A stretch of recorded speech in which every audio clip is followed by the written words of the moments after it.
again, this is McElroy McKinney from the Bardic College. So, here's your D&D factoid for today. How tall are elves? Well, they average 5'4" and max out at 5'8" in the D&D Rules Cyclopedia. In AD&D 1st and 2nd edition, as well as the 3rd edition of the game, they average 5'1" and max out at 5'5". When it comes to the 2014 Players Handbook, they're all around 5'5" and reach the lofty point guard heights of 6'2". That's a basketball reference, folks, basketball. But if you read the Forgotten Realms or Dragonlance books, they're the same height or taller than humans, going all the way back to the old Grey Box set or the Dragonlance novels. Basically, Gygax wanted us to know that D&D elves were not Tolkien elves, unless of course they were.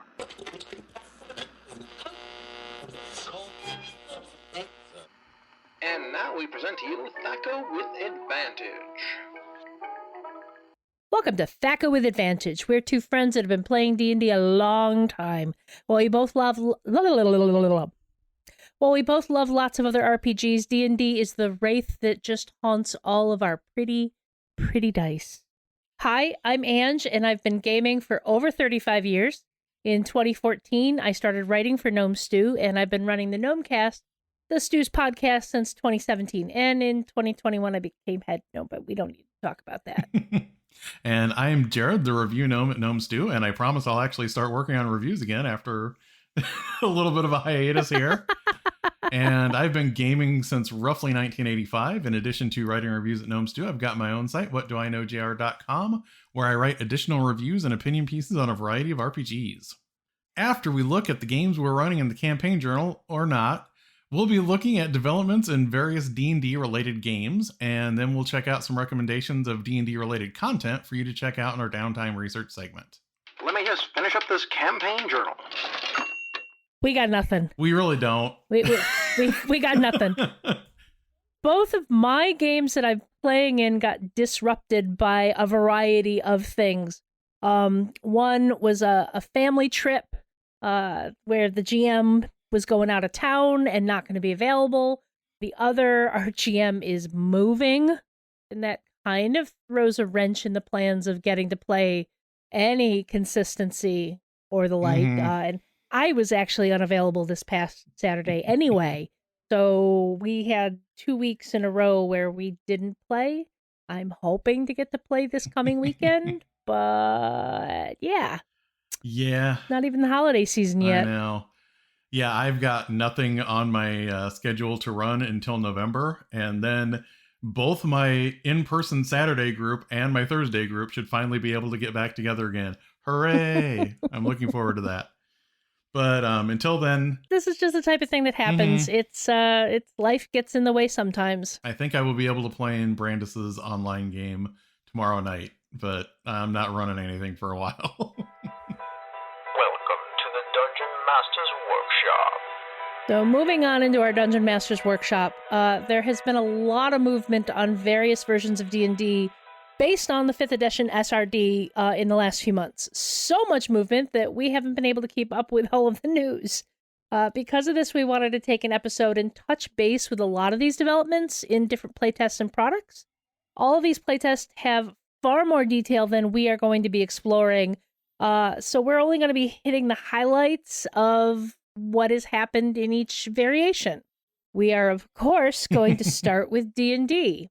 They have dropped the One D&D moniker, apparently because they really didn't want the name getting attached to the final product, whatever it ends up being. So now we're back to just, I quote, just Unearthed Arcana. First up is going to be playtest number 6, which came out back in June.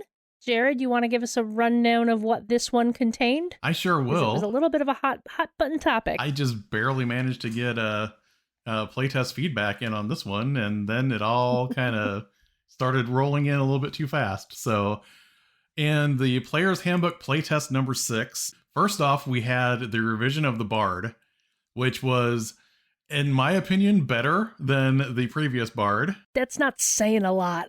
Yeah, it's not saying much. The big highlights, obviously a lot of things happened and there's tweaks going on all over the place, but I'm just going to hit the main things here. Bardic Inspiration, a lot of the wording on Bardic Inspiration changed to once you made your roll, but it didn't matter if if you knew you failed, you can still use your bardic inspiration. So that's kind of a nice change. It's not just, I guess maybe I'll need a D6 to add on to this. And I'm really hoping we see that design moving forward into a lot of things. I know a lot of GMs tend to run their games that way anyway. Oh, yeah, definitely. They'll let you know so you don't waste it. Probably one of the strangest things that made it into this version of the Bard was that bards can be arcane, divine, or primal. They got to pick which spell list that they wanted to, pick their spells from. Spoilers, this does not last long. They released 4 different subclasses for each of these classes just to get some more subclasses playtested. I'm not going to bring up all of them. I'm just going to kind of bring up the ones that are really noteworthy. The College of Dance was brand new, and what it kind of did was it incorporated some unarmed strikes and some agility-based, armor class improvements. So it kind of gave you a little bit of monk ability on top of your bardic ability. So what do you think about that one, Ange? I mean, that's interesting. I mean, to be completely honest, I haven't been paying as much attention to these because I don't have time and effort to devote to them without getting frustrated at some of the things they're proposing that I think are poor choices. Mm-hmm. And a lot of what we were seeing with the Bard was like, oh man, what did a Bard ever do to hurt you? Because this is painful. It gets worse with the Warlock, but yes. Some of these changes are definitely improvements in the right direction. I do like that they set up inspiration so you didn't have to waste it. You could wait and find out if it, you stood a chance of succeeding with the extra roll from the inspiration. I find the arcane, divine, or primal a little weird. It feels like it was because they were very, very stuck in that not wanting to mix classes being able to pull from different types of magic. Mm-hmm. But I suppose it would allow you to make your healing bard. This update to the Bard made it a lot easier to do the support Bard, which they kind of nerfed heavily with the first version of the Bard. Right. But we'll see in the next playtest. There's some things that are obviously not going forward with that. So the next class was the Cleric. The biggest thing I would say they did with the Cleric in this version, Divine Intervention. They said they got a lot of feedback saying that people don't like that Divine Intervention may not work. So now Divine Intervention is just a thing you can use to emulate a spell of a certain level, depending on what level your Cleric is. And you can cast it once per long rest without spell components. I don't like that. I kind of liked the swing for the fences, ask my god for something like ridiculous. I think this comes down to the fact that we have people playing this game in drastically different ways. Yes. We have people out there who play the game very beholden to the rules, and they look for ways to break the rules to do wild and fantastic things. The GMs running those games were terrified of this divine intervention because it meant there was a percentage chance that they could ask for something absolutely ridiculous and actually have it happen. On the other hand, you have folks running it more story-based, a little more loosely, and divine intervention as a chance to have the gods show up and do something is kind of cool on a grand story level. Yeah. And it is really hard to write rules to accommodate both of those groups. Yes. Without getting really, really finicky. Because, this version, I'm sure it makes things much happier for the GMs who run those very, what's the word I'm looking for? Crunchy games? Yeah. Where you're leaning into the mechanics and the rules like that, but it kind of screws over the folks that lean more into the, oh, this is a cool thing that would make for a great story beat in the game. And I've literally seen people that manage to pull off a divine intervention where they don't ask for anything specific. They're just like, hey, if you're keeping an eye on us, please do something. And that's a fun thing to just hand the DM. Yeah. That's kind of more what I would interpret divine intervention to be. I don't like this. From a purely mechanical standpoint, one of the things that I don't like is that once you can emulate a 5th level spell, unless you have multiple party members dying and for some reason you had to wait to raise all of them. One of the main things that is a detriment to bringing people back from the dead is just gone now, because you can use your divine intervention to do raise dead. Yeah. And now it doesn't cost any extra money. Once a day. Yeah, it just, I don't know. Not thrilled with that. The Druid got a few interesting things in this particular packet. They reversed the stat block templates for their wild shape forms, and they introduced the idea that you have a set number of animals that you know, and you can swap out animals that you know when you gain levels. They added Primal Order to match Divine Order and Cleric, because a lot of what I had heard online, which I agreed with, is that Druids didn't have a lot in the core Druid class. Like, a lot of Druid abilities lean heavily on what they get from their subclasses. So they added this Primal Order thing, which is sort of like the Clerics, where it's like, are you more of an armored caster that, uses martial weapons, or are you more of a dedicated spellcaster? And they added those same choices into the Druid. They added Elemental Fury into their damage, to their strikes, which is very much like what the Cleric gets at a certain level, except that instead of radiant damage, it's, you're picking some elemental damage that, fits your conception of the Druid. And as far as the subclasses go, they also heard a lot of the comments online about how Circle of the Moon was actually Circle of Pokemon, because you were just turning into various elemental animals. So they reworked it to where it was a lot more moon focused. Like, there's a little bit of shape changing involved, but it's also like moonbeams and transporting via light and things like that. The previous version was very much like, what does this have to do with the moon? I am turning into a fire pony. Like all good people from the moon do. I choose you, Ponyta. And as a side note, I have no idea if I am actually pronouncing any Pokemon's name correctly, so don't come at me. I'm old enough that the only Pokemon that I played was on the Game Boy, so I didn't hear anything pronounced. I played Pokemon Go. I never played any of the other games, so... My main thing with the Druid is I like that they did hear that people were saying, hey, the core Druid needs something other than just what it gets from the subclasses, and it also needs something that isn't just about wild shaping, because if you don't pick a subclass that really leans into wild shapes, then you're not getting much out of the core class. Yeah.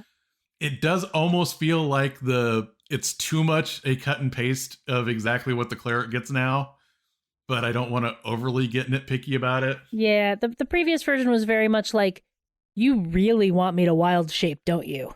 Yeah. Like, there was no other option to go with the Druid other than leaning into wild shape. I have seen some people that aren't thrilled with you have X number of animal shapes and, you swap them in and out. And part of what I heard with that is that people don't like the idea that you can't use an animal shape as like puzzle solving. Like, I'm going to make a mouse as one of my shapes so I can fit through that tiny little thing there, not because it's something I want to use for combat. Right. I'm not sure how to best solve that and solve for what they're trying to solve for, which is you don't want players paging through the monster manual as they're getting ready to turn into something. You want them to actually have a few stat blocks ready to go. Like I said with the Cleric, I think this is another one of those areas that ends up, they're kind of trying to design for the crunchy player. Mm-hmm. Not every group is going to be leaning into the crunch quite as hard as that, and it kind of does hamper some of the storytelling options. I mean, this is something I think D&D has dealt with for the entire duration of its existence. Yeah. It's just sometimes they end up trying to design more in one way to accommodate for the players that like the crunch and like bending the rules and nearly breaking them. I mean, as a house rule, I would not be upset about saying, hey, you know how to transform into 4 animals, but as long as you promise me you won't take too long to look them up, you don't have to predetermine them. Yeah. It's just once you hit 4, that's the ones you know until you get another level. The monk was another one that got a rework. This was the first time we saw the monk in this new 2024 player handbook format. Basically, there are some interesting things because some of it is terminology. The monk is very much based on the Eastern conception of a monk that specifically studies martial arts. And that was very much filtered through people watching an old 70s TV series with martial arts in it and thinking that they understood a culture. So there are some things that kind of got a little tweaked in this version. It's still basically someone that's very spiritual that can also, learn how to channel their abilities into their martial arts. But for example, they changed ki into discipline points, in part because ki is actually something that various real world religions and philosophies actually use as a terminology. So, I mean, I guess from that standpoint, it's probably as good to do that as to not say you have 5 points of Holy Spirit if you're a paladin. One of the things that they did too is they increased the martial arts die type. So the monk is hitting a little bit harder from the start. Good. Because is it in current 5th edition as it exists, if you really want to play a character who is good at unarmed combat, you make a fighter, not a monk, which is not what most people want to hear when they want to play a monk. Yeah, and it's nice getting those extra, 1d6s, but you want, your bigger weapon to hit with your main attack, when you're a monk there. But they upped that damage. They added weapon mastery so that whenever you are using a weapon, you can use those special qualities that they have now defined for certain weapons. My favorite addition, they added deflect energy, which is basically if somebody rolls to hit you with a spell, you can deflect that now. I love that. I said that immediately made me think of Yoda catching Dooku's or lightning bolts. As far as the subclasses go, they completely rebuilt the Way of Four Elements because that was the lowest ranking subclass in the entire game. Yeah. Because it tried to be a bender, but it tried to be a bender that was even worse than the benders that showed up in M. Night Shyamalan's version of Avatar. Oh, that's low. That's saying something bad. For the most part, I don't have a lot to say here. I think increasing the martial arts die type, that's definitely not something that I think is going to make them overpowered. One thing I have heard, I want to see how weapon mastery works with some of the monk abilities, because I think that's kind of an interesting strategy thing. Oh, another thing that they did tweak that will be important to some people is the monk's ability to stun people has been a little lessened. So you're not nearly as likely to have a monk that just keeps stunning people so everyone else in the party can hit them while they're stunned. I mean, that can save a party's butt on occasion. It can, but I know there are definitely some frustrated DMs that have creatures that never get to take any action. It's like, I have 3 legendary actions and I can't take any of them because I'm stunned. Then we get to the paladin, which I think the design philosophy for paladins is there's nothing wrong with paladins except that they need to be more awesome.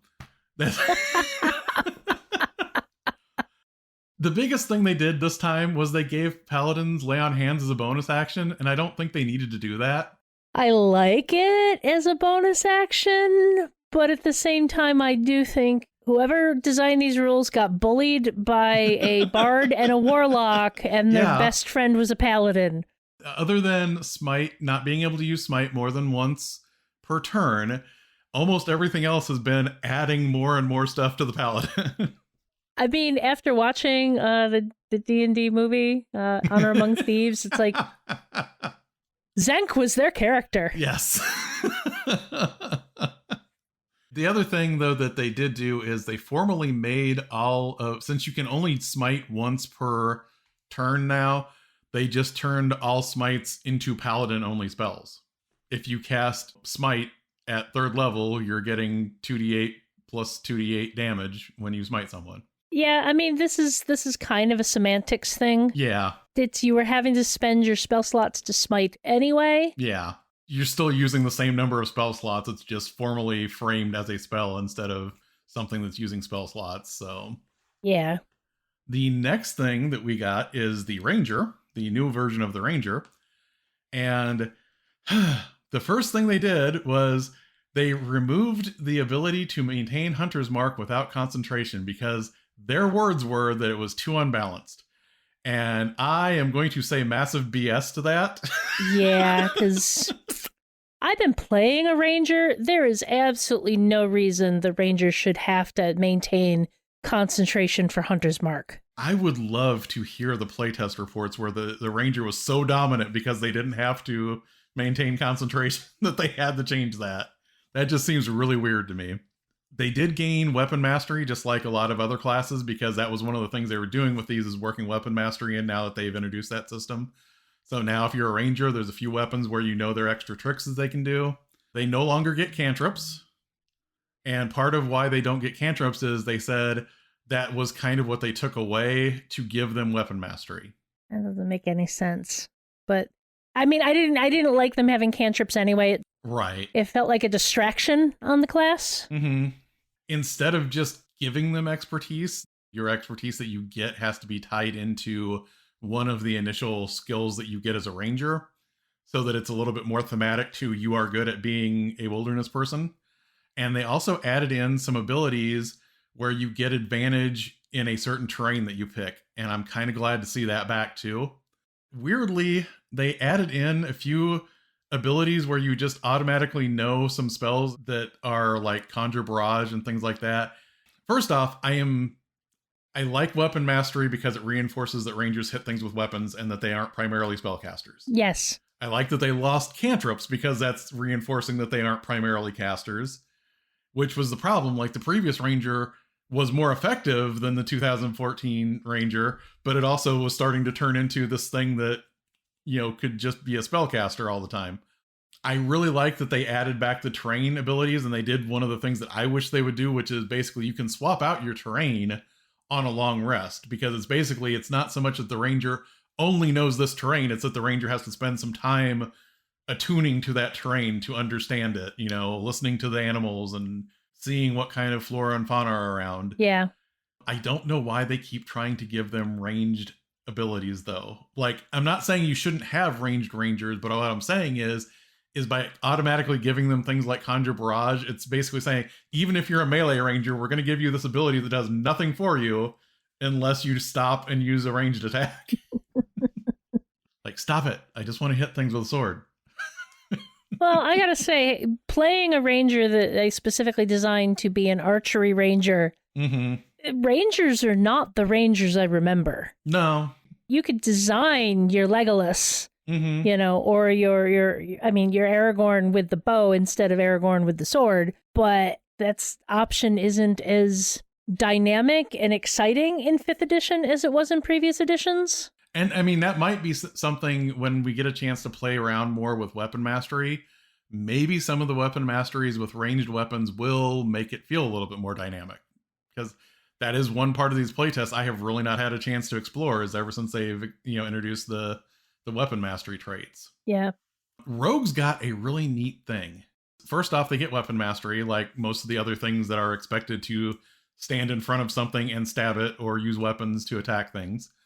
But they also added Cunning Strike. And what Cunning Strike is there's certain conditions or special tricks that you can pull off, and they cost you a certain number of sneak attack die.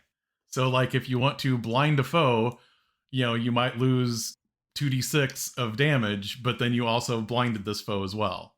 There's a whole range of other things. I can't remember them off the top of my head, but I like that kind of added, you know, basically being able to do dirty tricks on top of just doing the extra damage. Yeah, I like that. I mean, the joy of being a rogue is rolling all of the dice to remove somebody's kidney.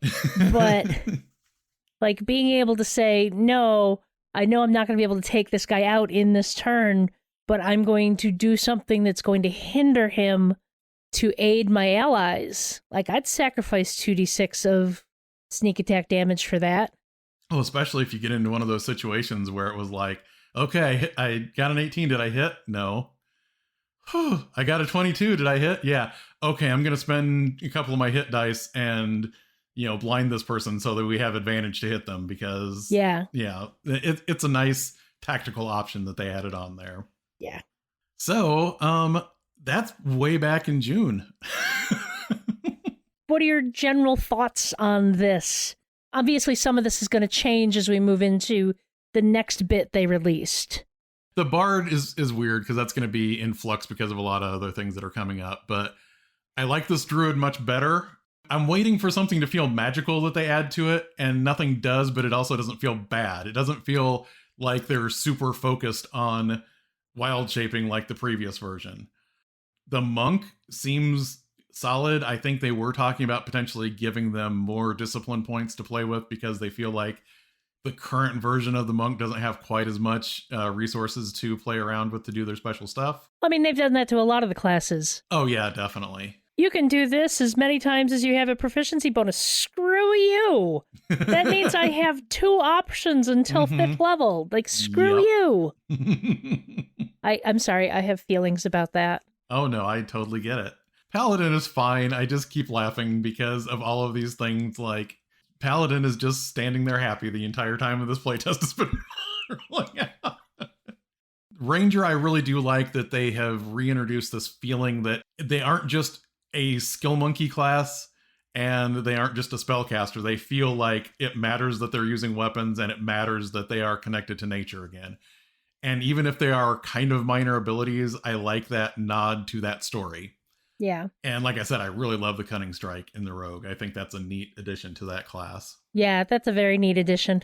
So next up is Unearthed Arcana Players Handbook Playtest number 7, which came out in early September. What was in this one? Yeah, I finally had to force myself to dig into this one because we've had some family health issues. This one completely passed me by, and I didn't get to put any feedback on this one. But remember all of those standardized subclass levels that we saw for the last several months of playtest material? That's gone. The only thing that they are doing now that's changing subclasses is every subclass's first level is at 3rd level, but all of the other subclass levels are at the same levels they were in the 2014 Players Handbook. And part of why they did that is because that means that to convert older material, all you have to do is say, if they get a subclass ability at 1st or 2nd level, they now get it at 3rd. Doesn't this still screw over kind of the Rogue? Because the Rogue had that massive gap between subclass abilities. And the Rogue is who I feel the worst for with this, because the Rogue does have a huge gap. They go until 9th level before they get their 2nd ability. Yeah. And this does not let the Rogue get any new fun toys to play with to make their subclasses. Rogues, in order to make their subclasses feel like they're substantial, need to get a lot of stuff up front at 3rd level, and it makes them feel top heavy. Yeah. But otherwise, they're not getting anything until 9th level. Yeah. The other thing that we found out is that Arcane, Divine, and Primal spell lists are all gone. We now have gone back to the era of, if you have a class that can cast spells, you will have a dedicated spell list that tells you what spells your class can cast. I understand the Primal spell list is gone, but are they keeping kind of the idea of Primal being a thing still? I think to some extent, yes, because if you read the Barbarian text, where anytime they're really kind of pushing this idea that a lot of the Barbarians' abilities kind of come from primal power sources. So it does feel like that is still something that they want to reintroduce from the 4th edition era, where it's not just, divine and arcane, but there's actually this primal, power source for supernatural things as well.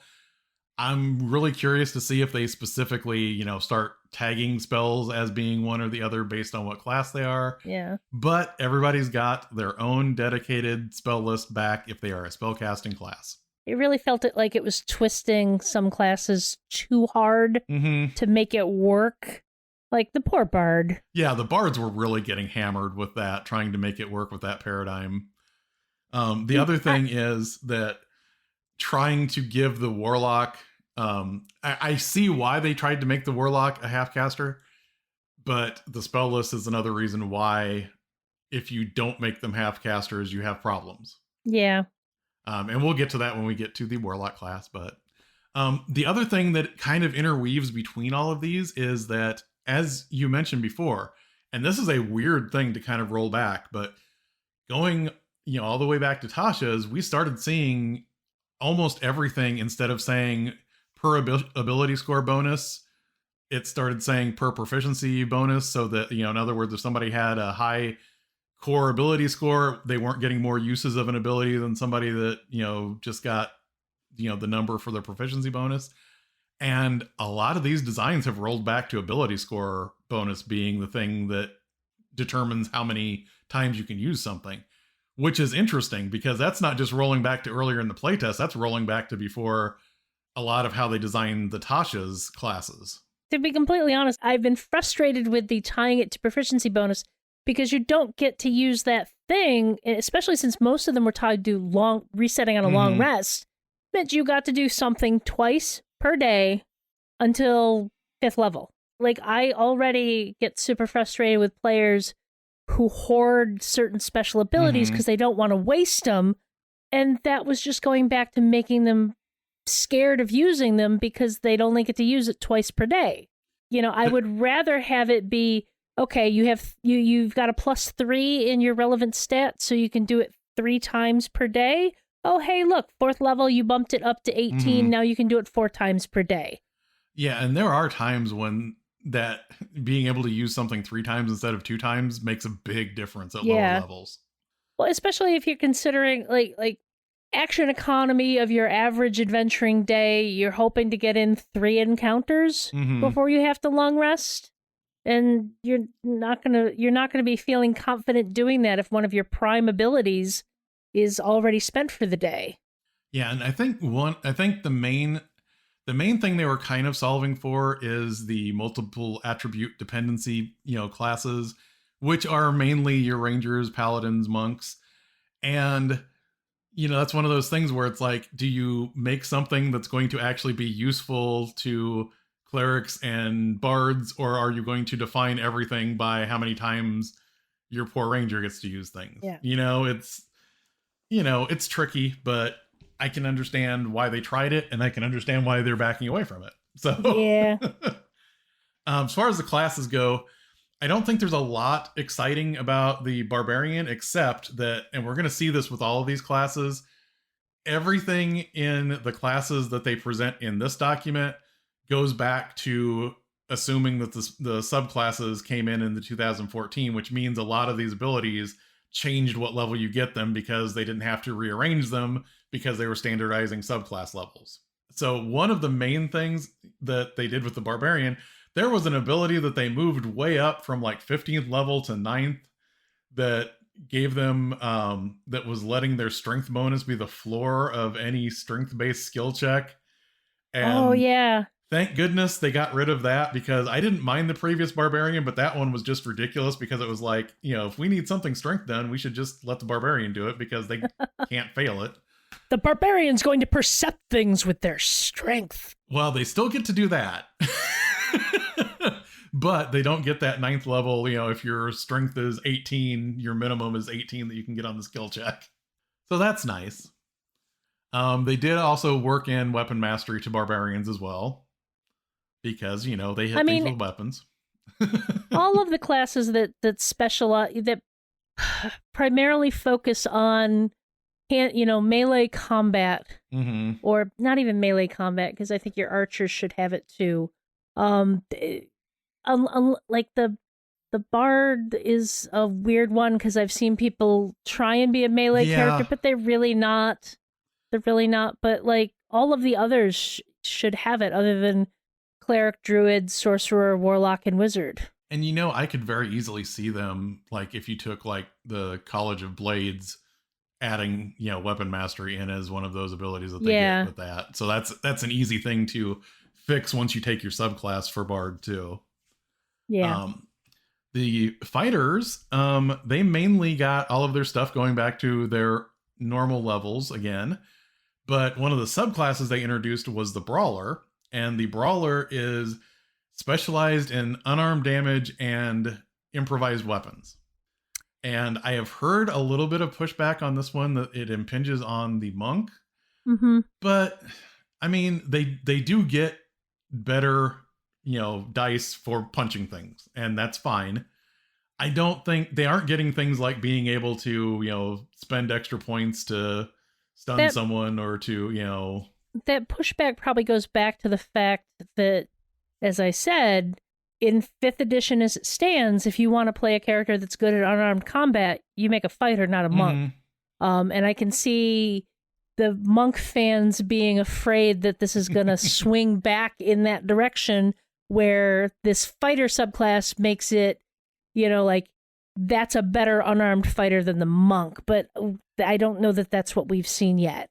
And I think it's also one of those things that it depends on what you want out of that class, because you can also make the argument the fighter is the best archer because you can specialize it to do damage with a bow. Oh, yeah. Actually, that was one of the things I found when I was researching building my ranger. Oh, if you want to play an archer, make a fighter. Yeah. I don't want to make a fighter. I want to make a ranger. But me personally, when I play a monk, I want the whole fantasy. Right. So I like being able to move 60 feet in one round and do ridiculous stuff like that on top of punching people for damage. I can see both of these characters working in a game where you've got this is the brute squad. Mm-hmm. He picks things up, he puts them down, he punches them in the face. Yep. And then you've got the monk who is the master of many things, including kicking people in the face. And, if like one of my favorite, subclasses of the monk that gets to like heal people in the middle of punching people, you don't get that sort of thing with a fighter that's just good at, hitting people with chairs in their bare fists. The sorcerer, a lot of what they did with the sorcerer was they changed some of those things that were spells that only they got that was in the previous version of the sorcerer. There's still a few of those that are sorcerer only spells, but they kind of scaled those back. And once they moved all of the things back to their regular subclass levels, they also redid the draconic sorcery, the draconic bloodline sorcerer, because one of the things that people didn't like is that, they didn't get wings anymore. They got temporary wings that only stuck around for a few minutes. So they have made that a permanent feature at lower level again now. Again, not much that I can say about Sorcerer. I kind of liked some of those spells and they kept some of them. So it's fine. Yeah. Sorcerers should be able to go boom. That's fine. So the Warlock. The poor Warlock. Here was a complete 180 because apparently the Warlock as a half caster that worked like all the other spellcasters, but they were just a half caster like paladins or rangers, was not popular at all. Shocked. This is my shocked face. People like warlocks having that weird, like, I can only cast a couple of spell slots, but they refresh when I take a short rest. That's kind of what they picture the warlock being able to do. On an objective level, the warlock has some issues, but the players who like the warlock really, really like their warlock. Mm. And the version they released, it was almost as bad as, like, I've talked about not being able to translate my Pathfinder characters to 5th edition.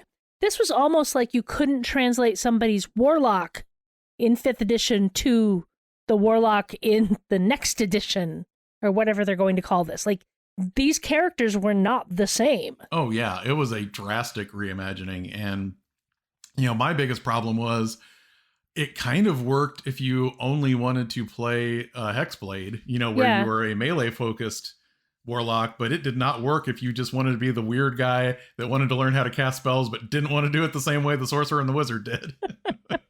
we have a warlock in one of my current games, and she's hilarious because she is dumb as a box of rocks. She's basically a tabaxi. She built this character around her own cat.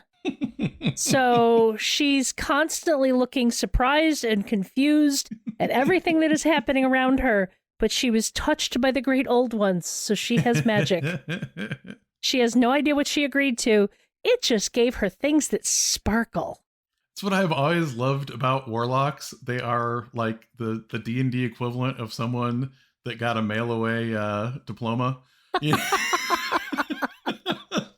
I didn't do the work, guys, okay? They didn't do the work, so they're not wizards. They don't have the natural talent, so they're not sorcerers. But they got this starter kit in the mail.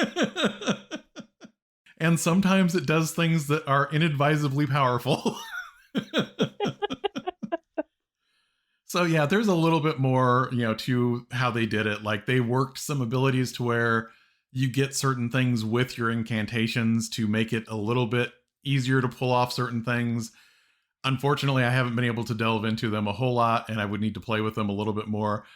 But I do know that they definitely need to pack magic back. And this is one of the reasons they got rid of the split there. Because if you give warlocks the entire arcane spell list and you let them keep pack magic, there are certain spells you do not want somebody getting back every time they take a short rest.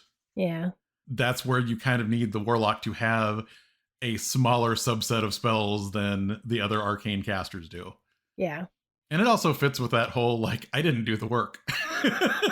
Yeah, and I mean, with the way warlocks work, with having a limited number of spells they can cast per short rest, I really don't want the whole spell list to look through. No. I really don't. Most of the time, I'm going to be firing off an Eldritch Blast. So... And then having something in case you get into a lot of trouble, and then maybe some other utility thing. Yep.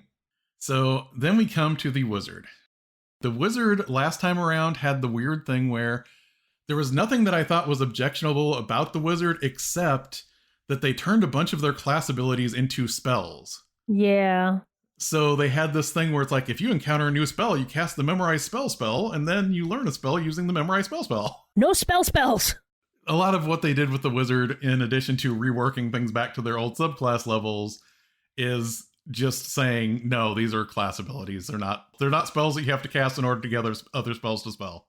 In general, since there were a lot of rollbacks in this particular version, what do you think about that? Was that the right direction to go, or anything they put out is going to make people on the internet mad?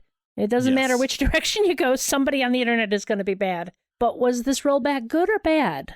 I will put it this way, and this is one of those things that, just like you were saying, like, to a certain extent, you're never going to make everyone happy. But when they first announced that they were going to put out a revision in 2024, they said, this is not a new edition. And then when people started seeing some of the things in the playtest, which, again, had that disclaimer saying, this is playtest material, this is not final, things are going to change before we get to the 2024, we just want your feedback. People were looking at some of those really big changes and saying, this is like a new edition. And what's really funny to me now is I am now hearing people, and I swear some of them are the same, that are looking at these things and now kind of going, this isn't enough of a change. Yeah. And it's like, I think this is in keeping with their original design goals. I think if there was overwhelming support and everybody on the internet loved it, or 90% of the people on the internet loved it, and 90% of the people in the things loved something that was wildly different, they would have changed it. But I think it was just there to say, hey, as long as we're doing a playtest, let's see how far we're going to push it. I think it was bound to happen that you're going to have a lot of the wilder changes start creeping back. A lot of the stuff in the early days was throw the spaghetti at the wall, see what sticks. Mm-hmm. And I gotta say, you younger folk listening, don't actually throw the spaghetti at the wall. Because in 5 months, your mom or your grandmother's going to find it, and you're going to get in trouble. So moving on to the next playtest, they have apparently stopped numbering, because this latest one was called Unearthed Arcana, Bastions and Cantrips. They're also seeming to pick up the speed with these things now, because the previous one came out at the beginning of September, and this one came out on October 5th. And hey, you can actually still give feedback on this one, because the survey will be available on October 19th. Yes, indeed. We know what cantrips are, but Jared, what the hell are bastions? Walk with me back into the mists of time. Back in the old days, it was kind of assumed that by the time you got up around 9th, 10th, 11th level, you would build a stronghold and attract followers, and you only adventured now to pay off your mortgage on your tower or your castle. And you looked at all of your, at all the things in your castle, and you go, this is not my beautiful castle. Anyway, this is basically giving you a home base. I think one of the reasons they didn't number this one is they had even said they're starting to sneak in some DMG content. Like everything else we've playtested so far has really been Players Handbook type material. Right. And this is Dungeon Master Guide material that they're looking at here. And basically you build a bastion and you generate bastion points. Now, did it say in the playtest, is this GM optional rules, or is this expected to be, this is what everyone does? I think it's going to be optional. I mean, and part of it is, if you don't put in the money to create a bastion, you don't have one anyway. So yeah, that's fine. And I mean, I like the idea of the option being there. There's a lot of campaigns I've played where this would make sense. Mm-hmm. And it is, to be fair too, like I mentioned the old style, like building a castle and attracting followers. This isn't exactly that. This is more like having a home base. This is as much like, having a bat cave as it is having a castle with a bunch of retainers. It's just having a place for your stuff that is your place that you return to between adventures. The last time I played anything that had anything resembling building a castle and attracting followers was when we did the Kingmaker campaign. And we got to the point where we got the castle and started working on it. And all of us realized this is like homework. We don't want to do this anymore. We had like one player who was actually invested in doing all of the accounting stuff to actually make the kingdom work. And we're like, I just want to go hit some monsters again. And honestly, in broad strokes, that's probably not a bad comparison, because I know in that, like, if you invested the money to have this type of building, you could generate this type of resource. And that's kind of how this works. Right. Depending on where you put your money into establishing your bastion, you generate bastion points, and you can give orders to people. And if you have the facilities for it, it takes like 7 days and you spend a certain amount of bastion points. And then when you come back after 7 days, you have a thing, whether it's like a new map to a location that you didn't have before, or it's, information that they researched for you, or it's a magic item or something like that. In a way, it's sort of the reverse of what you currently do with downtime days. Like, downtime days are when you are not adventuring, you spend this much gold in this many days and you do this thing. This is sort of like when you get ready to leave, you tell somebody that's, at your place, hey, can you work on making me a magic sword? I'm going to be back in 2 weeks. It does sound very much like Kingmaker. Now, I will say I loved the Kingmaker video game because then I could deal with that type of stuff on my own terms when I felt like it, and go adventuring when I felt like it. Whereas when it was at the table, it was more of a cooperative thing with a bunch of players, and I could see like us losing some of the other players at the table. So I could see this working really well for some groups and not as well for other groups. And they had mentioned that this is something either everyone can sink their gold and their bastion points into the same things and maybe have a headquarters for everybody, or this can be something like, your rogue in the group has his little hideaway with a group of henchmen where he does things in between, adventuring. So you can run it either way like that. My take on it, and I've only done a cursory read of this. I haven't, sat down and played with numbers or made a spreadsheet. By the way, if you think I'm joking, no, I probably will make a spreadsheet for this. I do that.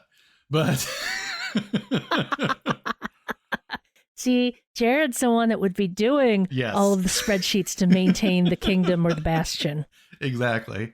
And the other thing that they said is they wanted to address that thing where there are some people that are like, we don't have enough gold, or we don't have enough things to spend gold on. And that is also a thing. Yeah. I like it in principle. It is way too detailed now. This takes up like 20 pages of a playtest, and it gets way too granular.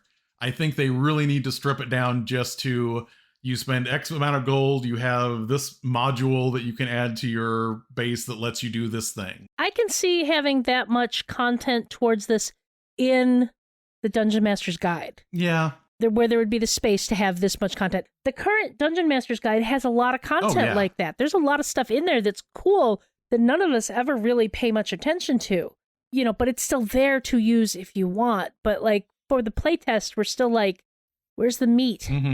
Where's the beef? Speaking of the beef, give us a quick rundown on what they're doing with the cantrips. Cantrips are pretty simple. Acid Splash can now hit 4 people instead of 2 if you time it. If you hit it at that intersection of 4 squares, you could actually hit 4 people. So it's more of a area effect. Blade Ward is a reaction now, so that it's a little bit more useful for people. You don't have to spend your action to make someone less able to get hit. Chill Touch is now actually a touch. It's no longer a ranged. Friends does not make people actively hostile as soon as it ends. Also, thank God, because I've made characters that are supposed to be social and looked at this cantrip and gone, oh, hell no. That's useless. Yeah. Poison Spray's damage went up a little bit because that was kind of one of the weaker things for the range that it had.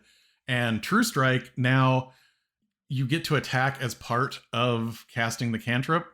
So it's not something where you're spending your action, making yourself a little bit more likely to hit, and then spending another action later to hit. It's just part of, the attack is part of the action to cast the spell. Making it actually, useful.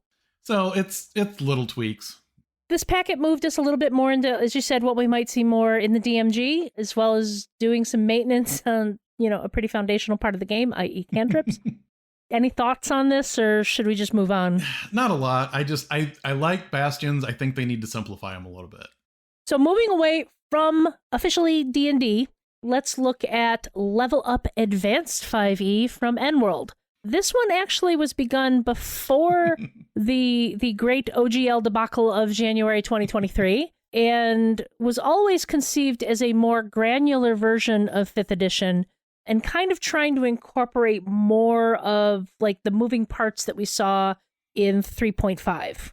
So tell us a little bit about this thing. So like the things we were really looking at in this episode are all things that they're going to have their own player's handbook. You don't necessarily need, to have the 2014 player's handbook to play these games. And Advanced 5e has a player's guide. It's got, a GM's guide. It's got a monsters, all of that stuff. But what's interesting is they're crowdfunding a box set for a starter set. And, I think starter sets are a good idea for getting people on board. But one of the things that's really interesting about the starter set is, unlike, say, like the D&D starter set or the Pathfinder starter sets, it's not going to have the Advanced 5e rules as, teaching someone those rules. It's actually going to assume that you're starting with a 5th edition character and showing you how to convert that character over to A5e. Interesting. It's interesting to me. I don't know. And I've looked at A5e. It is more granular, but it's not so granular that the system doesn't work. You could have somebody at the table with an Advanced 5e Ranger next to somebody playing a 2014 Players Handbook fighter, and it's not going to throw anything off. It's just that Ranger has, their abilities are a little more granular. It's going to let you customize where you would normally get a thing you might pick from 3 things. Stuff like that is what they do with A5e.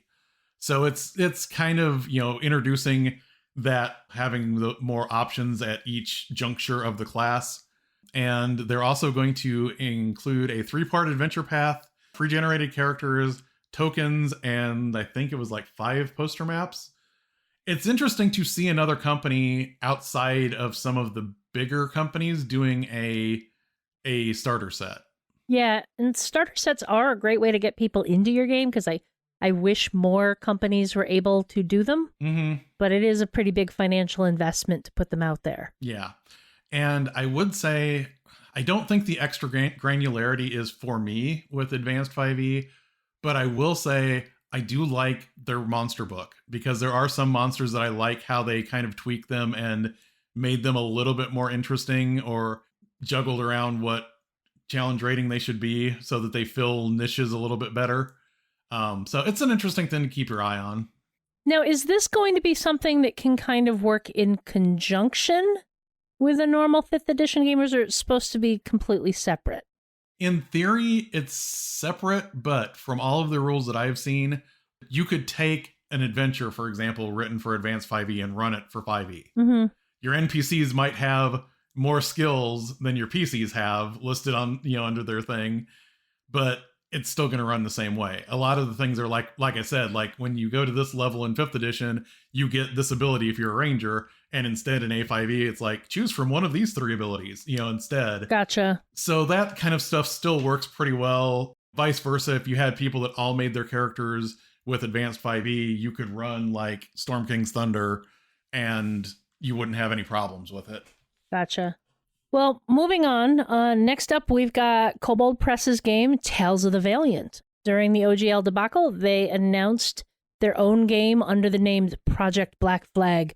They fairly quickly revealed that the name was going to be Tales of the Vaillant, and it started to pick up speed. They ran a successful Kickstarter for the game that closed back in June, and have since released a fair amount of playtest content for it.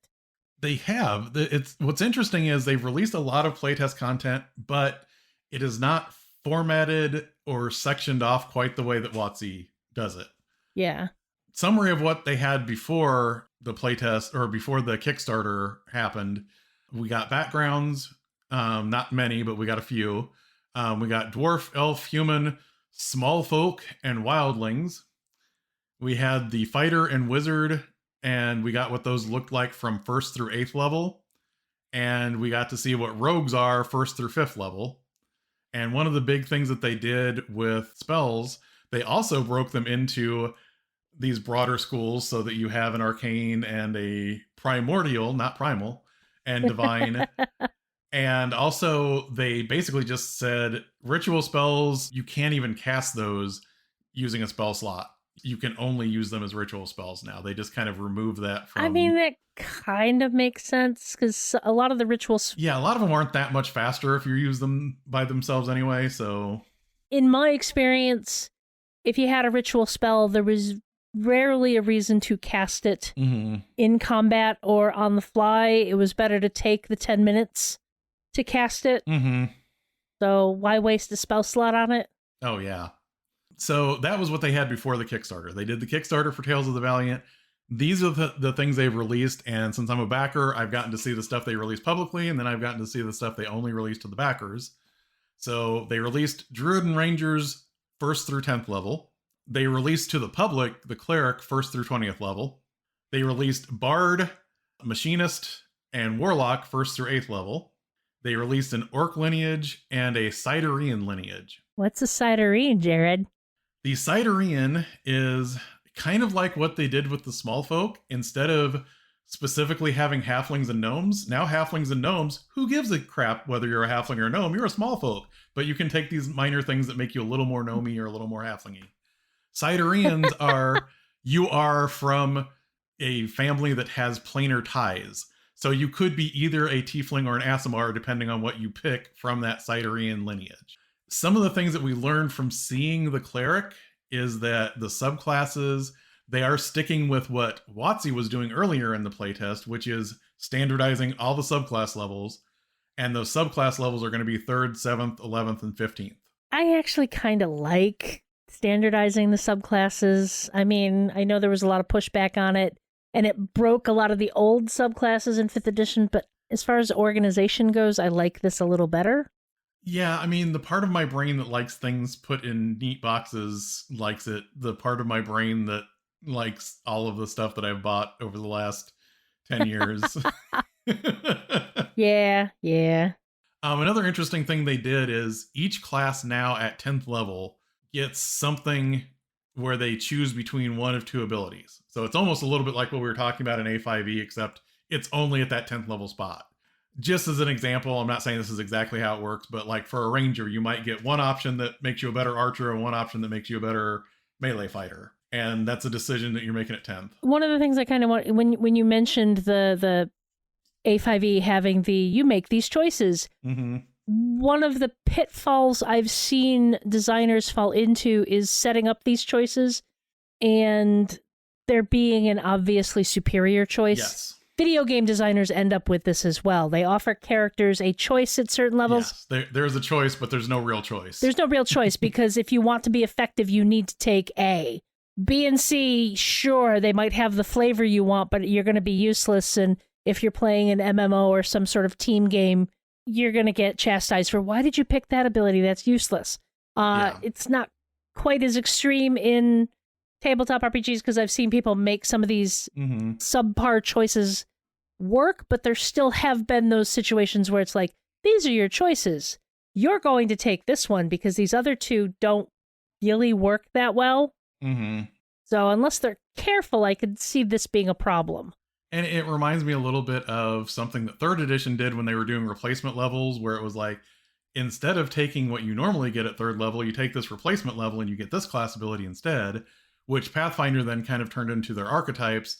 And yeah, some of those, it starts turning it into, I have so many decision points here, and it feels like subclasses are a much easier decision point than making too many granular points at each level that you're taking. No, and I'm not saying don't give players choices. Just be mindful of the choices they're getting in these spots. Definitely. So the Machinist, I wanted to point out, That is basically, if you're missing the artificer, Kobold Press has got you covered with a machinist. It is very similar. It's obviously not the exact same as, the WotC version, and that's probably wise of them not to make it the exact same. So unfortunately, you couldn't take like an artificer subclass and plug it into the machinist because they won't line up. Yeah. But it is that concept where you are someone that is producing magical effects by using pseudoscience.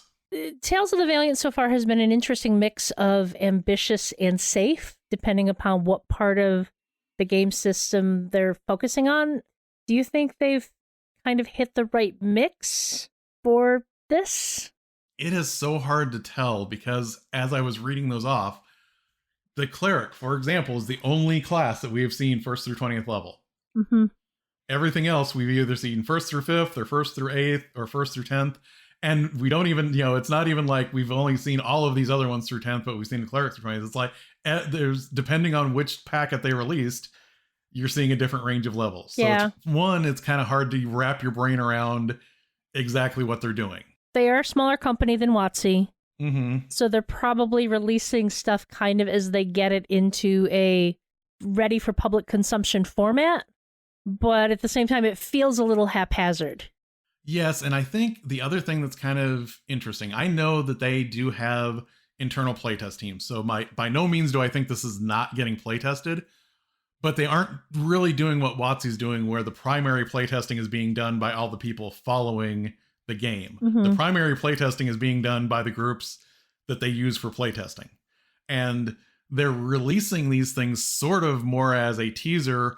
They are taking feedback for them, and I do think they're listening, but they're not getting the same type of feedback that WotC is soliciting by releasing almost everything all the time. And they can't, because honestly, for example, I get to see stuff as a backer that the public never sees. Right. Because they're not releasing it that way. I could see it too. I just haven't been looking because I did back it too. Yes. It's strange, and I don't blame them. And by no means am I, questioning that this stuff is going to be play tested. They're just not relying on everybody that plays D&D having a shot at looking at every bit of the material before it gets play tested. Right.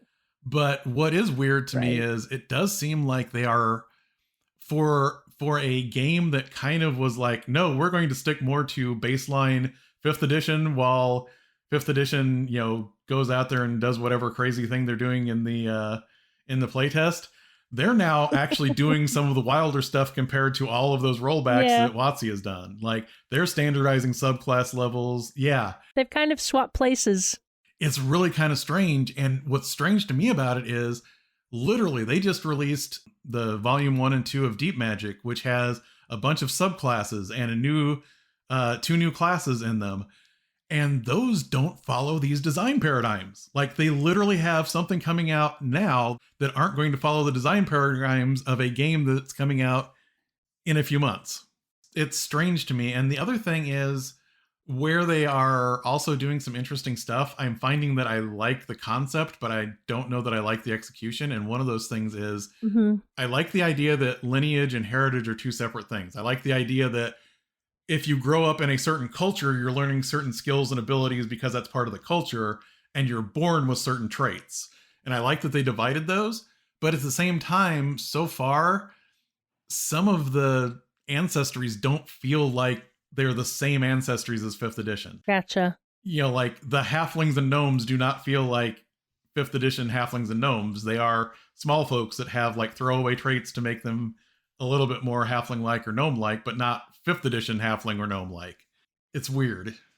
It almost may be becoming something like, I know they started out as just, we're going to be our own tweak on 5th edition. Mm-hmm. It may end up having to be, we are playing this game, which is influenced by 5th edition, but is not 5th edition.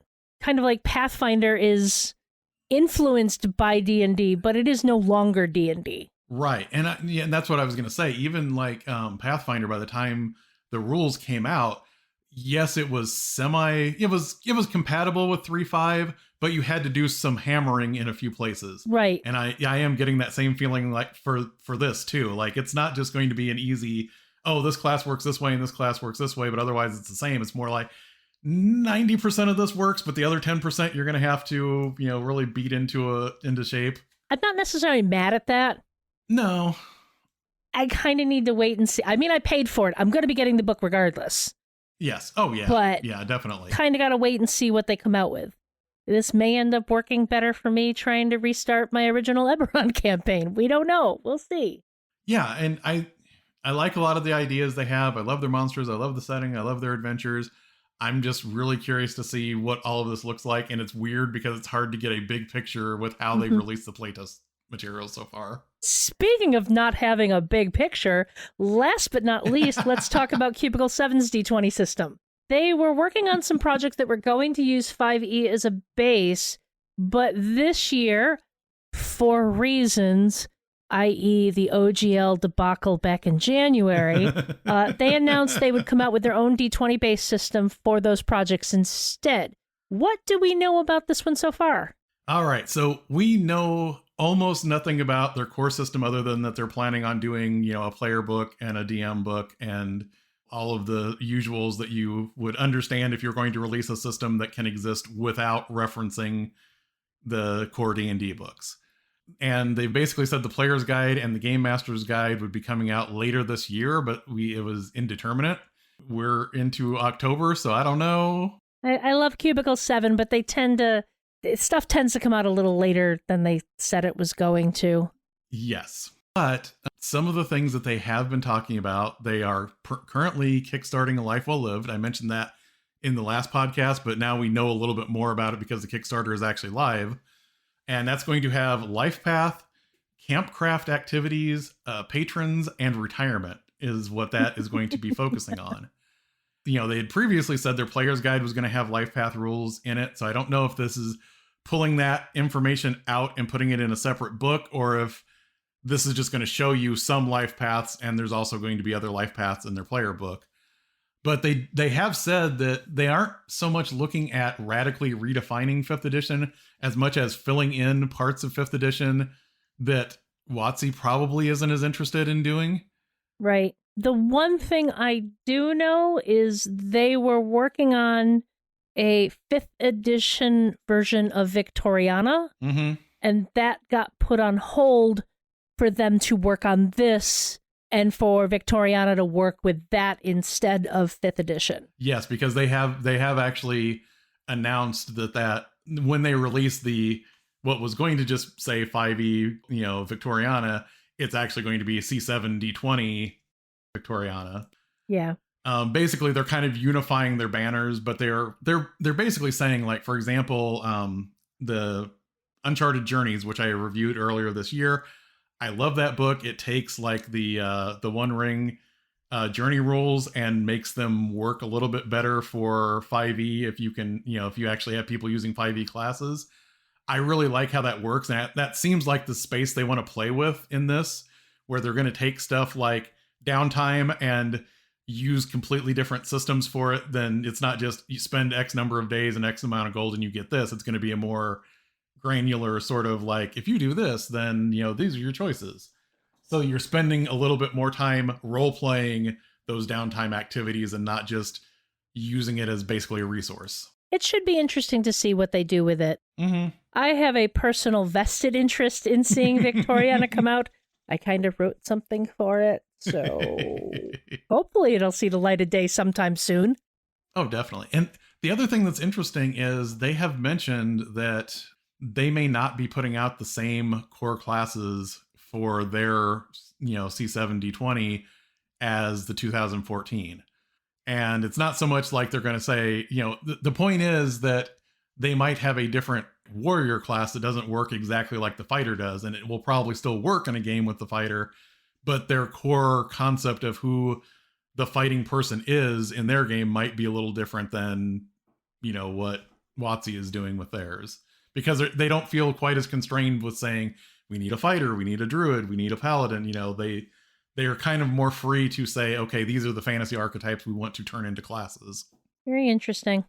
I mean, ultimately, kind of as a closing thought on this whole thing, there's a lot of interesting, exciting things happen. I have no idea what the D&D landscape is going to look like going into the future, other than people will still be playing D&D or D&D-esque games. Honestly, that's my main thing with all of this is I am excited when new stuff comes out. I like seeing how different weird things are going to interact with each other. I mean, that's exactly why I love this kind of stuff. It's why I do reviews, so I have an excuse to look at more things, even if I'll never get a chance to use them. So I'm kind of in heaven here, even if I have my critiques of individual things and how they work. I love that there is so much stuff in the works. So I'm excited. No time for rest, you two. Get on with your downtime research. Every episode, we're going to look at something related to D&D that we want to pass along to the listeners. It might be products, websites, videos, or podcasts, but it will always be something that we think will enhance your D&D experience. If you've been listening for a while, you all know I love my YouTube videos. This time, I wanted to share a non-gaming channel that happened to cover a gaming-related thing. Cinema Therapy is a channel where they talk about movies in relation to mental health issues. They have some great series, like they kind of do Anatomy of a Hero, Anatomy of a Villain, and look at the mental health issues that are part of some of these major characters we know. It's two guys. One is a therapist. The other is a filmmaker. They refer to themselves as the dads. They're hilarious. I love them. In one of their recent videos, they took a look at Dungeons and Dragons Honor Among Thieves and how it relates to the way we deal with grief. And it was a really, really well done episode with a lot of love for the movie and a lot of, I really wish I could play D&D. It just made me really, really happy. And we'll have a link to that episode in the show notes. I'm still kind of floored by that movie just because it was better on so many levels than I expected it to be. And yes. it had so much heart to it that I was not expecting. They actually talk about that a lot in the Cinema Therapy episode. Like I said, they always come at it from the two sides, both the therapy side and the filmmaking side.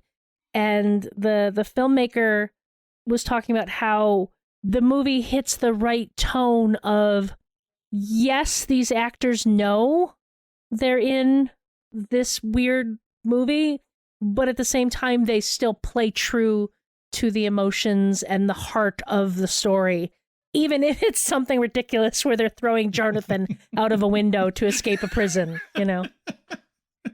Or rescuing a cat from a fish. Oh, goodness. I feel bad because I didn't look up a lot to recommend. And part of that's because, and I know technically we're not influencers. We don't get paid to do any of this stuff. But while the SAG-AFTRA strike is still going on, I still don't want to say, hey, go watch this thing on this streaming service. And it's driving me crazy because there's some interesting fantasy things that are out right now. You know, just because I know all the people that run all the streaming services listen to us, I'm not going to endorse I wish. I mean, if they want to pay me influencer money, I'll take it. So hopefully they will. I'm glad the writer's strike is over, and I'm hoping that the actor's strike is going to be over soon. But in the meantime, Dimension 20 has new content going up again now, and they are actively filming new seasons or new campaigns as well.